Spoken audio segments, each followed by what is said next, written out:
ವ್ಯವಸ್ಥೆ ಮಾಡಿದ್ದೀವಿ. Multi speciality ನಡೀತಾ ಇರ್ತಲ್ಲ ಅದೇ ಆಗಿ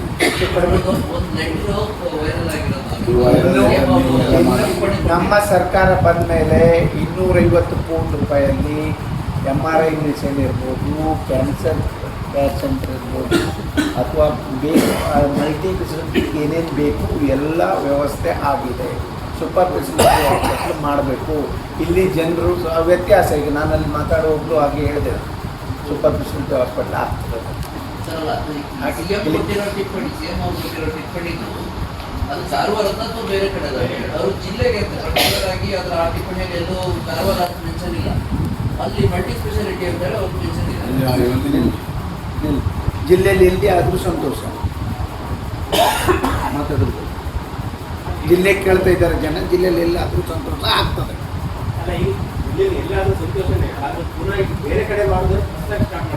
ಅದು ನೀವೇ ಹೇಳ್ತೀರಿ, ನಾವು ಆಗಲ್ಲ. ಇವರೇ ಕಾರವಾರದಲ್ಲೇ ಆಗ್ತದೆ.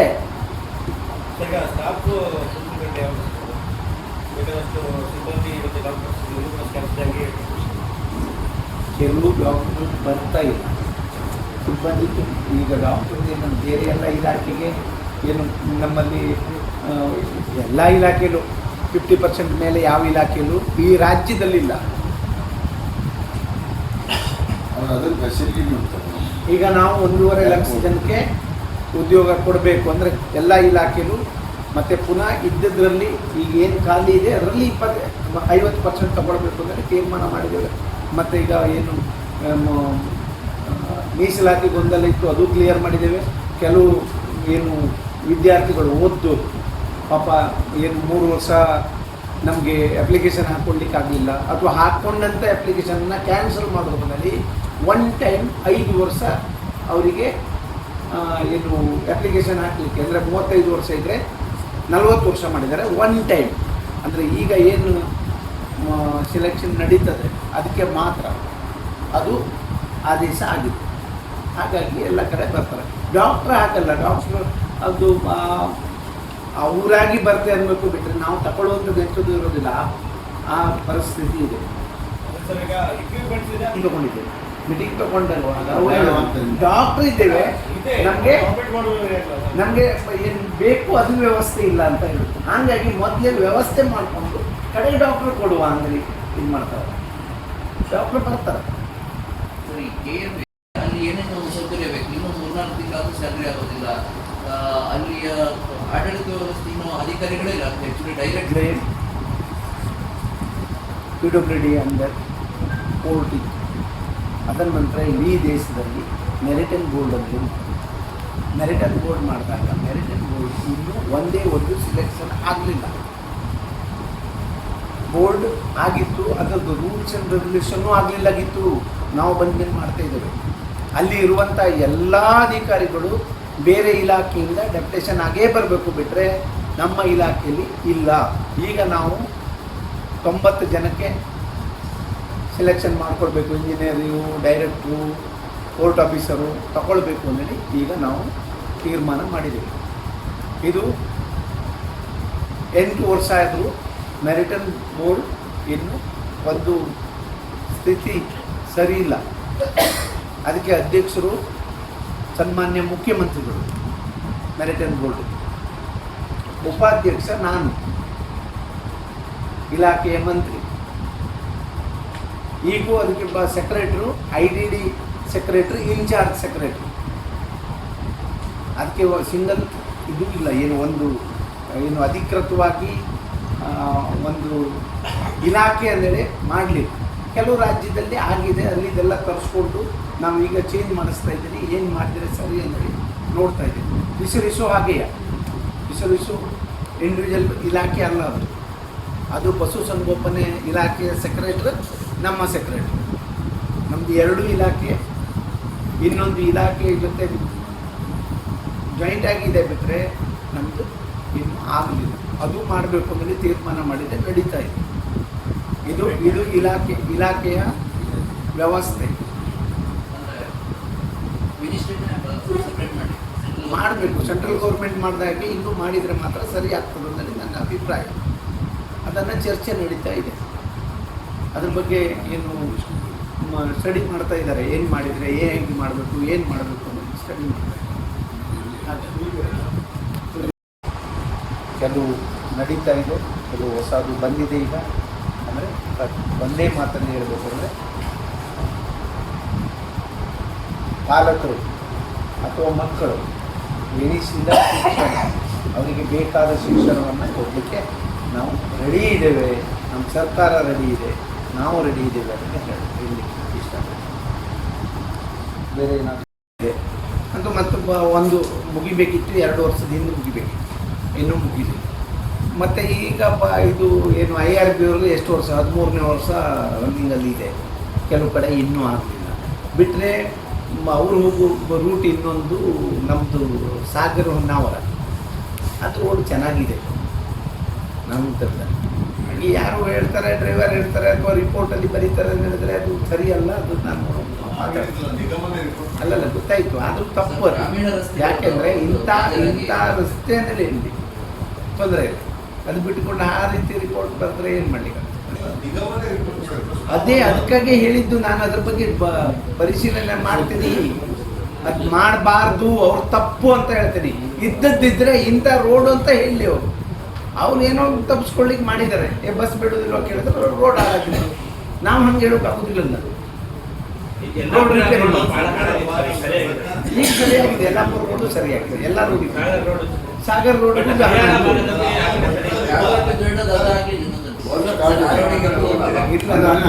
ಹಿರಿಯವರು ಇದ್ದಾರೆ ಇಲ್ಲಿ, ಹಾಗೆಲ್ಲ ಆಗ್ಲಿಕ್ಕೆ ಕೊಡೋದಿಲ್ಲ. ಅವರು ಸರಿಯಾಗಿ ನೋಡ್ಕೊಂತ ಇದ್ದಾರೆ.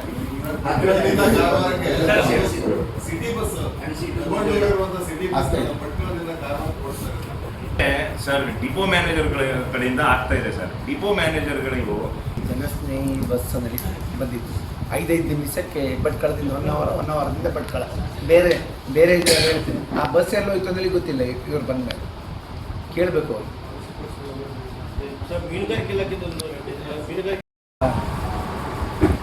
ಸಂತೋಷವಾಗಿ ಇವತ್ತೇ ನಾವು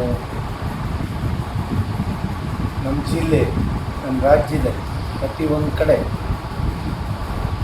ಭಾಳ ಸಂಭ್ರಮದಿಂದ ನಾವು ಆಚರಣೆಯನ್ನು ಮಾಡಿದ್ದೇವೆ. ಉದ್ದೇಶ ಇಷ್ಟೇ, ಕಷ್ಟದ ಸಂದರ್ಭದಲ್ಲಿ ಭಾಳ ಹೋರಾಟ ಮಾಡಿ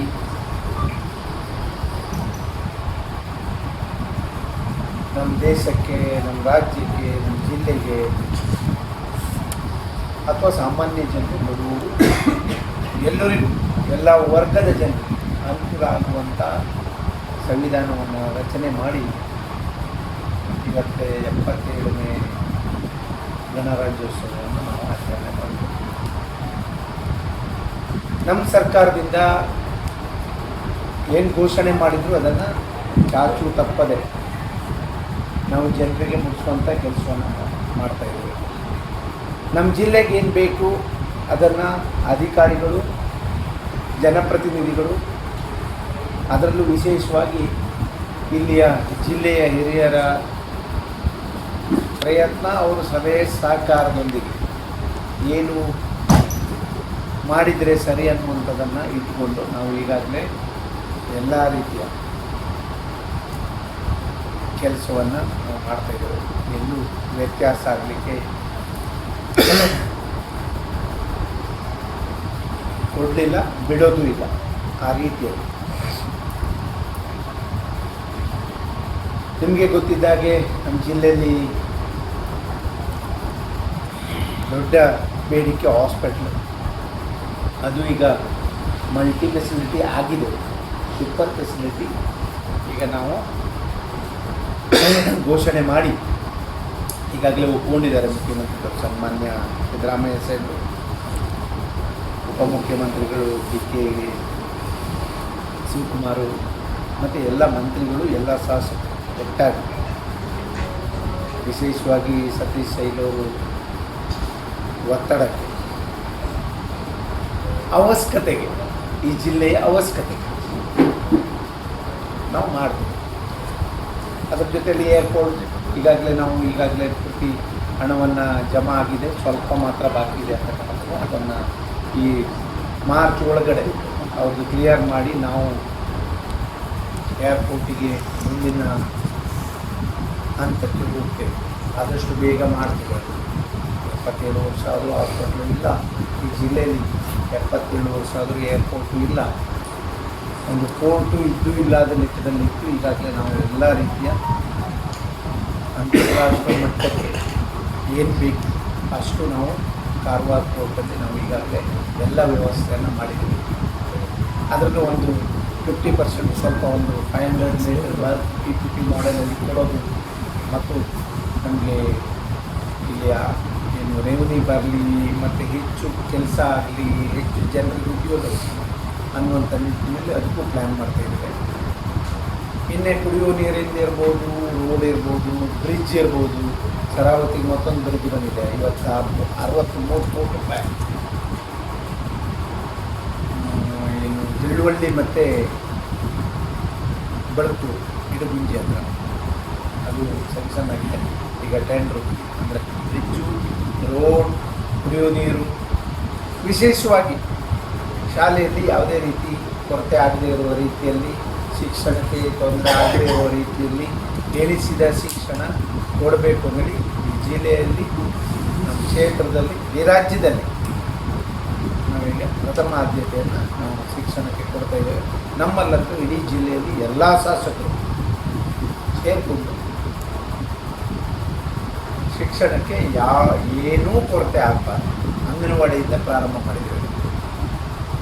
ಸ್ವಂತ ಕಟ್ಟಡ ಹೆಚ್ಚು ಕಡಿಮೆ 35 ವರ್ಷ ಆಯಿತು, 36 ವರ್ಷ ಆಯಿತು ಅಂತ ಹೇಳ್ತಾರೆ. 1-2 ವರ್ಷ ಡಿಫ್ರೆನ್ಸ್ ಇರ್ಬೋದು. ಆದರೂ ಸ್ವಂತ ಕಟ್ಟಡದಲ್ಲಿ ಇಲ್ಲದೆ ಅಂಗನವಾಡಿ ನಡೀತಾ ಇದೆ.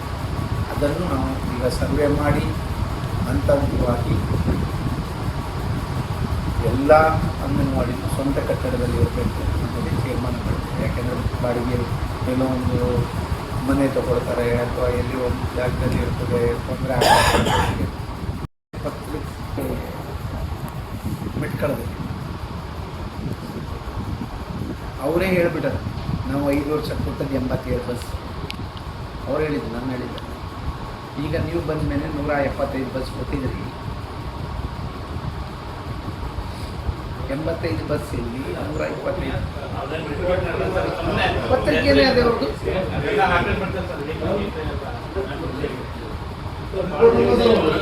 ಹೋಗಬೇಡಿ ಅನ್ನೋದಿಲ್ಲ, ಕೊಡ್ತಿಲ್ಲ. ನಿಮ್ಮ ಅವ್ರ ಯೋಗ್ಯತೆ ನೋಡ್ಕೊಂಡು ಬರೀಬೇಕಲ್ಲ. ಕಡೆಗೆ ನಾನು ಯಾರಿಗಾದ್ರೂ ಒಬ್ರಿಗೆ ಬೈದು ಬಿಟ್ಟರೆ ಎಲ್ಲರೂ ತಾರಿಸ್ಕೊಳ್ತಾರೆ, ಪತ್ರಿಕೆಯವ್ರಿಗೆ ಬೈದರು ಅಂತ ಹೇಳ್ತಾರೆ. ನಾವು ಈ ಕಡೆ ಪತ್ರಿಕೆಯವ್ರಿಗೆ ಬೈಬೇಕು, ರಾಜಕಾರಣಿಗಳಿಗೆ ಬೈಬೇಕು, ಅಧಿಕಾರಿಗಳಿಗೆ ಬೈಯಬೇಕು. ಅವ್ರದ್ದೇ ಪತ್ರಿಕೆ ಇದೆ.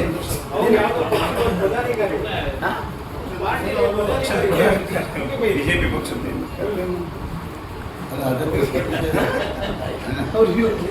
ಪತ್ರಿಕೆಗೆ ಏನು ಇರುವುದಿಲ್ಲ ನಿಮಗೆ. ಪತ್ರಿಕೆ ಈಗ ಯಾರಾದರೂ ಒಂದು ಇದ್ದರೆ ಅದಕ್ಕೆ ಒಂದು ಲೈಸನ್ ಅಂತ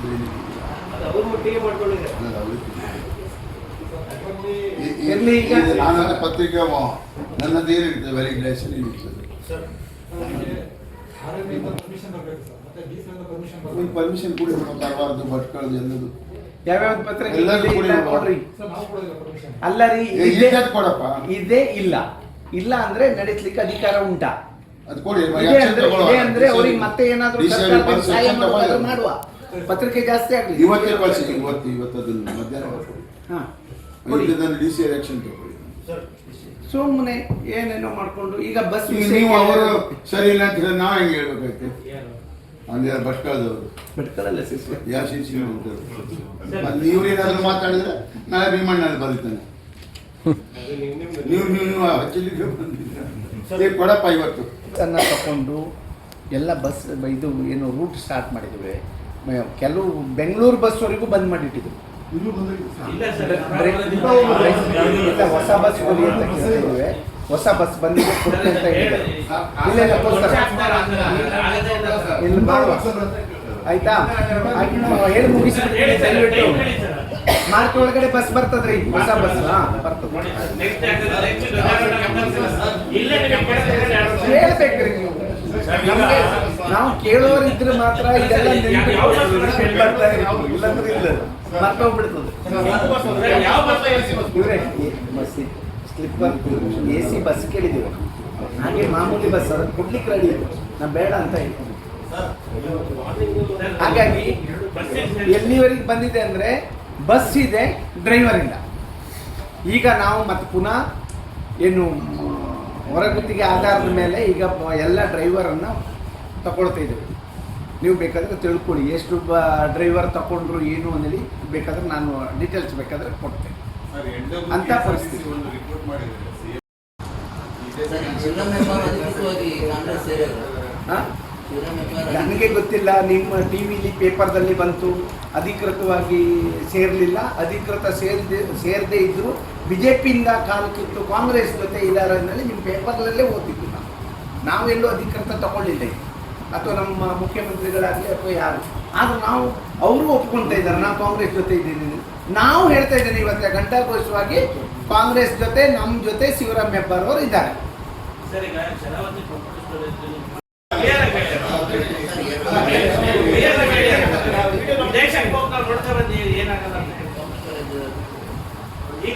ವರದಾ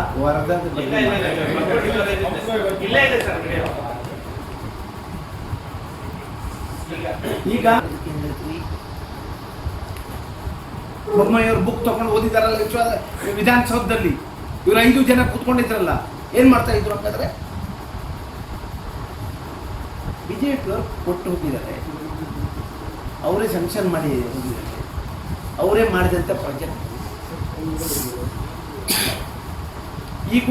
ಈಗೂ ಅರಣ್ಯ ಇಲಾಖೆಯಿಂದ ವಾಪಸ್ ಬಂದಿದೆ ಅನ್ನೋದು ನನಗೆ ಬಂದಂಥ ಮೆಸೇಜ್. ಸೆಂಟ್ರಲ್ ಕ್ಲಿಯರೆನ್ಸ್ ಕೊಡದೆ ಮಾಡಲಿಕ್ಕೆ ಆಗೋದೇ ಇಲ್ಲ. ಇದು ಒಳ್ಳೆ ಸಂದರ್ಭ, ಕೊಡಬೇಡಿ ಅಂದರೆ ಆಯ್ತು ಅಷ್ಟೇ. ಹೌದು, ಘಂಟಾಘೋಷವಾಗಿ ಹೇಳ್ತೀನಿ. ಎಲ್ಲರೂ ಮುಖ್ಯಮಂತ್ರಿಗಳ ಹತ್ರನೂ ವಿನಂತಿ ಮಾಡ್ಕೊಂಡಿದ್ದೇನೆ, ನಾನು ಲೆಟರ್ ಅವ್ರಿಗೂ ಕೊಟ್ಟಿದ್ದೇನೆ. ಜಾರ್ಜ್ ಅವ್ರ ಹತ್ರನೂ ಮಾತಾಡಿದ್ದೇನೆ, ಲೆಟರ್ ಅವ್ರಿಗೂ ಕೊಟ್ಟಿದ್ದೇನೆ. ನಮಗೆ ಈ ಯೋಜನೆ ಬೇಡ ಅಂತ. ಇವರು ಯಾರು ವಿರೋಧ ಮಾಡೋಕ್ಕಿಂತ ಮೊದಲೇ ನಾನು ಕೊಡ್ತೀನಿ. ಆದರೂ ಇಲ್ಲ, ಹಿಂದೆ ಮಾಡಿದ್ದೋದು ಏನು ಯಾರಿಗೂ ತೊಂದರೆ ಆಗೋದಿಲ್ಲ ನನಗೆ ಗೊತ್ತಿಲ್ಲ. BJPಯವರು ಒಪ್ಕೊಂಡು ಮಾಡೋಣ ಅಂದ್ಗಳಿಗೆ ನಾನು ಸ್ವಲ್ಪ ಸುಮ್ಮನಾದೆ, ನನಗೆ ಗೊತ್ತಿಲ್ಲ ಇವರು ಈ ರೀತಿ ಇವರು ಯಾವ ಸ್ವಹಿತಾಸಕ್ತಿಯಿಂದ ಮಾಡಿದ್ದಾರೆ ಗೊತ್ತಿಲ್ಲ. ನಾನು ಈಗೂ ಹೇಳ್ತೀನಿ, ನಿನ್ನೆನೂ ಹೇಳಿದ್ದೇನೆ, ನಾಳೆನೂ ವಿರೋಧನೇ. ನಾನು ಸಂಪೂರ್ಣವಾದಂಥ ಒಂದು ವಿರೋಧ ಇದೆ. ವಿರೋಧ ಮಾಡುವ ಯೋಜನೆ ನಮ್ಮ ಸರ್ಕಾರ ಬಂದ ಮೇಲೆ ನಡೆಯಲ್ಲ. ಈಗ 2.5 ವರ್ಷ 3 ವರ್ಷ ಆಗಲಿಕ್ಕೆ ಬಂತು. ಯಾವುದಾದ್ರೂ ಯೋಜನೆ ವಿರೋಧ ಆಗುವಂಥ ಯೋಜನೆ ಈ ಜಿಲ್ಲೆಗೆ ನಮ್ಮ ರಾಜ್ಯ ಸರ್ಕಾರದಿಂದ ಬಂದಿದೆಯಾ?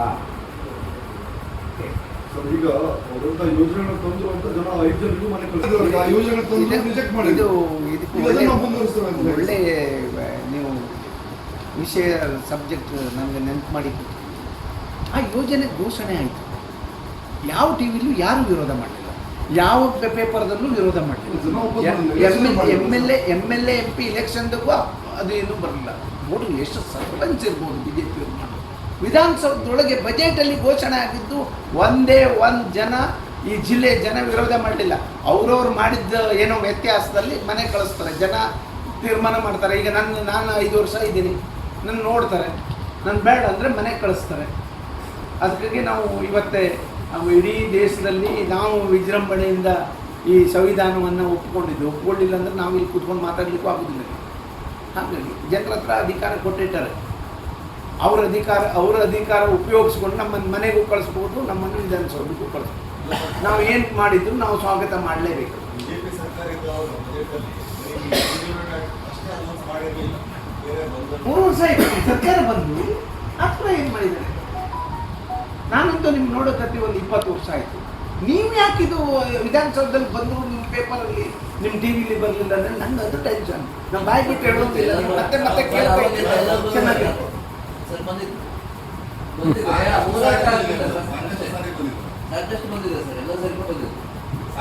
ನೋಡಿ. ನಾನು ಮೊನ್ನೆ ಶಿರ್ಸಿಗೆ ಹೋದ್ಮೇಲೆ ಗೊತ್ತು, 2000 ಒಂದು 10 ವರ್ಷದ ಹಿಂದಿಂದ ಒಂದು 2 ವರ್ಷ ಹೆಚ್ಚು ಕಡಿಮೆ ಆಗಿದೆ. ವರದಾ ಹೋರಾಟ ಸಮಿತಿ ಅದೇ, ಆ ಸಮಿತಿ ಇದ್ದವರು ಯಾರು? ಒಬ್ಬರು ಬರಲಿಲ್ಲ. ಕಮಿಟಿನೂ ಇದ್ದಾರೆ, ಇಲ್ಲಿ ಕಮಿಟಿನೂ ಅಲ್ಲಿದ್ದಾರೆ, ಸ್ಪೀಕರ್ ಆಗು ಇದ್ರು ಆ ಸಂದರ್ಭದಲ್ಲೇ ಆದ್ರೂ ಹೋರಾಟ ಸಮಿತಿ ಏನ್ ಮಾಡ್ತಿದ್ರು ಅನ್ನೋದ್ರಲ್ಲಿ ಯಾರು ಕೇಳಲಿಲ್ಲ. ಬೇಡಿಕೆ ನಶಿನಿ ಕೊಳ್ಳ ಸಂರಕ್ಷಣಾ ಸಮಿತಿ ಅದು ಈ ಇದ್ರದ್ದಲ್ಲ, ಅದು ಅವಾಗ KTCF ಮಾಡಿದ ಯೋಜನೆ ಪವರ್ ಪ್ರಾಜೆಕ್ಟಿಗೆ ಸಂಬಂಧ ಈಗ objection ಆಗ್ತದೆ. ಸಂರಕ್ಷಣಾ ಸಮಿತಿ ಇರೋದು ಒಂದು ಮಾತ್ರ. ಆಮೇಲೆ ಯಡಿಯೂರಪ್ಪ ಅವರು ನನಗೆ ಒಂದು 25,000 ಜನ ಇತ್ತು ಸೃಷ್ಟಿ. ನೀವು ಎಲ್ಲರೂ ಇದ್ದೀರಿ ಅನ್ನೋದು ನಾನು ತಿಳ್ಕೊಂಡಿದ್ದೆ. ನಾನು ಆರೋಪ ಮಾಡಿದ್ದೆ, ನಾನು ಡಾಕ್ಯುಮೆಂಟ್ ಸಮೇತ ಕೊಟ್ಟಿದ್ದೆ. ಆಸಕ್ತಿ ಇಲ್ಲದೆ ಇದ್ದವರು ಬಜೆಟಲ್ಲಿ ಯಾಕೆ ಘೋಷಣೆ ಮಾಡಿದ್ರು, ಬಜೆಟಲ್ಲಿ ಘೋಷಣೆ ಆದಮೇಲೆ ಮತ್ತೆ ಪುನಃ ಹೆಚ್ಚು ಕಡಿಮೆ ಮಿನಿಮಮ್ 20 ದಿನ ಇರ್ತದೆ. ಒಂದೇ ಒಂದು ದಿನ 5 ಶಾಸಕರಿದ್ದರು, 2 ಮಿನಿಸ್ಟ್ರು ಇದ್ದರು ಬಿಜೆಪಿ. ಈ ಜಿಲ್ಲೆಯಲ್ಲಿ 5 ಶಾಸಕರು, ದೇಶಪಾಂಡೆ ಸಾಹೇಬ್ರೊಬ್ಬರು ಬಿಟ್ಟರೆ 5 ಜನ BJP MLA ಇದ್ದರು. 1 ಮಿನಿಸ್ಟ್ರು ಸಾಕಾಗೋದಿಲ್ಲ, ಈ ಜಿಲ್ಲೆ ಅಭಿವೃದ್ಧಿ ಮಾಡಬೇಕು ಅಂದರೆ ಮಂಗಳೂರಿಂದ ತಂದು ಇಲ್ಲಿ ಉಸ್ತುವಾರಿ ಮಿನಿಸ್ಟ್ರು ಮಾಡೋದು.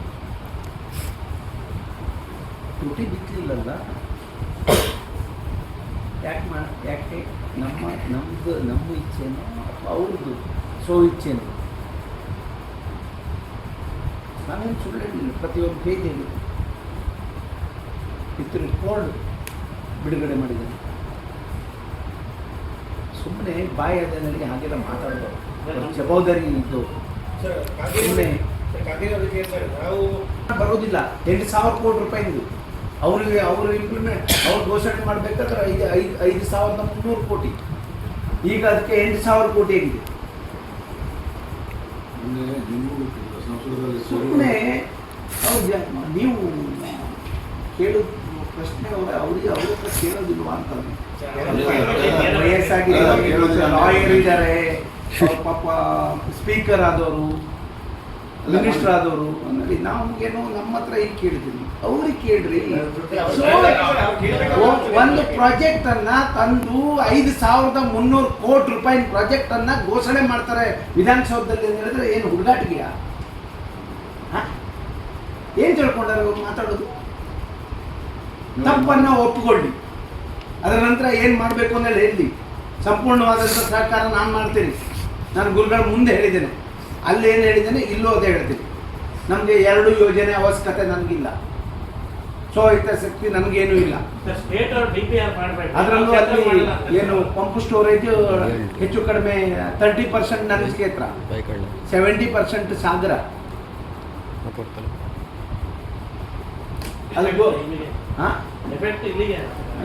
ಆಯ್ತು, ಹೇಳ್ತಾ ಇದ್ದೀನಿ.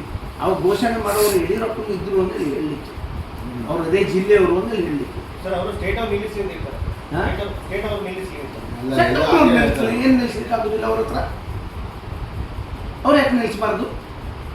ನಮ್ಮ ರಾಜ್ಯದಲ್ಲಿ ಯಾರು ಮತ್ತೊಂದು ಜಿಲ್ಲೆಯವರು ನೀರು ಕೇಳ್ತಾರೆ ಅನ್ನಲಿ, ಇವ್ರು ಮಾಡುವ ಪ್ರಾಜೆಕ್ಟು ಇವರೇ ನೀರು ಕೊಡ್ತೆ ಹಾವೇರಿಗೆ ಹೇಳಿದವರು. ಹಾವೇರಿಯಲ್ಲಿ ನಮ್ಮ ಮಾಜಿ CM ಸ್ವಾಮಿಗಳು ಕರ್ಕೊಂಡು ಪಾದಯಾತ್ರೆ ಮಾಡ್ತಾರಂತೆ ನೀರು ಕೊಡ್ತಿದ್ರೆ. ಅವನ್ನೆಲ್ಲ ಸರಿ ಮಾಡಲಿ. BJP ಅವರು ಹಿತಾಸಕ್ತಿ ಏನು ಮನಸ್ಥಿತಿ ಸರಿ ಇಲ್ವಾ? ಏನಾದ್ರು ಮಾತಾಡ್ತಾರೆ.